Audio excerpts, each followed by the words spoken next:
D'abord, les assistantes vont bien, même si elles sont extrêmement choquées, encore une fois, hein, donc à cette heure-ci.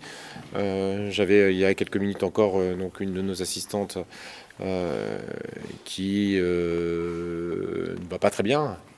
Pour autant, elle était saine et sauve, et c'est ce qui, évidemment, lui permettait d'avoir suffisamment la force pour rebondir et puis tenter de tourner cette page compliquée. Elle a fait l'objet évidemment d'un accompagnement comme il se doit.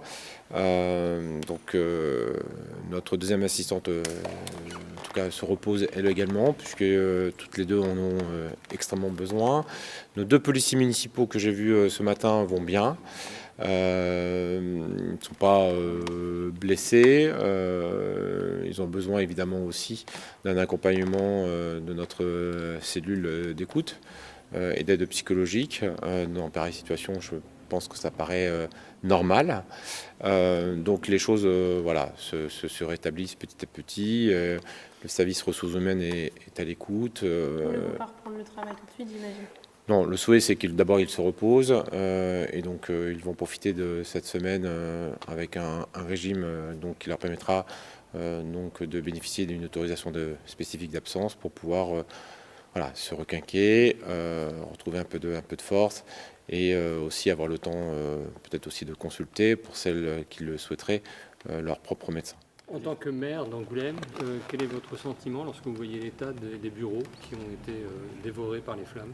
Ça me fait mal au cœur, à la fois évidemment pour l'environnement de travail de nos agents, de nos élus, mais également aussi pour le château, qu'on appelle communément ici Angoulême, qui fait la fierté des Angoumoisins. Cet hôtel de ville, je crois, vraiment par son histoire et par son importance dans le cœur de l'hypercentre, fait vraiment donc la fierté de toute une commune. Donc le voir évidemment amoché, même si ça reste seulement quelques bureaux dans l'ensemble des ailes du château, c'est quelque chose qui évidemment moi me touche, mais qui je pense touche l'ensemble des Angoumoisins. Une question sur l'armement des policiers municipaux. En 2016, vous avez décidé d'armer la police municipale. Est-ce qu'aujourd'hui, ce choix prouve que c'était judicieux ? Écoutez, moi je n'ai pas besoin de l'utilisation d'une arme pour démontrer que ce choix était judicieux. J'en étais convaincu en 2016, alors même que 2 ans auparavant, j'étais pas forcément convaincu par cette décision. D'ailleurs, ça ne faisait pas partie de mon projet politique à l'époque.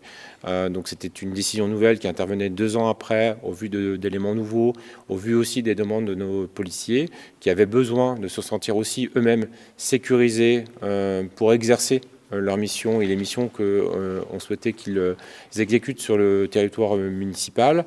Et à partir de ce moment-là, j'étais déjà convaincu. Évidemment, depuis toutes ces années, ils n'ont pas eu besoin d'utiliser leur arme à feu, et je m'en réjouis.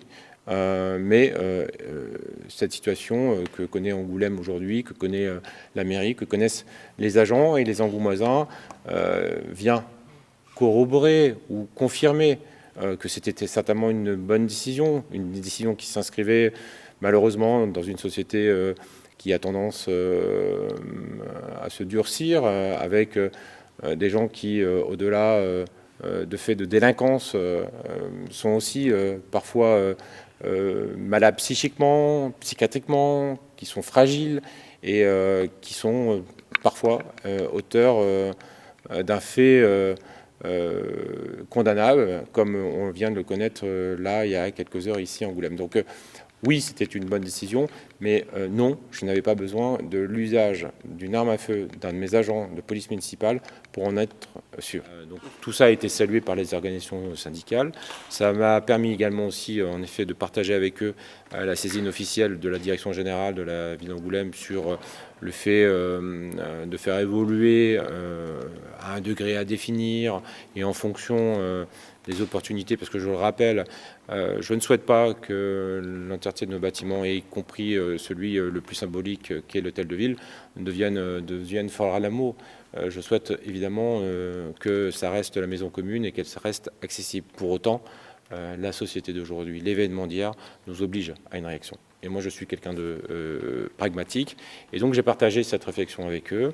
Je leur ai déjà annoncé, évidemment, les évolutions qu'ils avaient pu constater dès ce matin au porche de la mairie. Je leur ai partagé également aussi la nécessité de revoir les flux à l'entrée du BIM pour nos agents ville d'Angoulême, puisque c'est ceux-là qui multiplient aussi les allées et venues avec cette porte qui peut rester quelques secondes un peu entrouverte et qui peut favoriser l'intrusion de quelqu'un.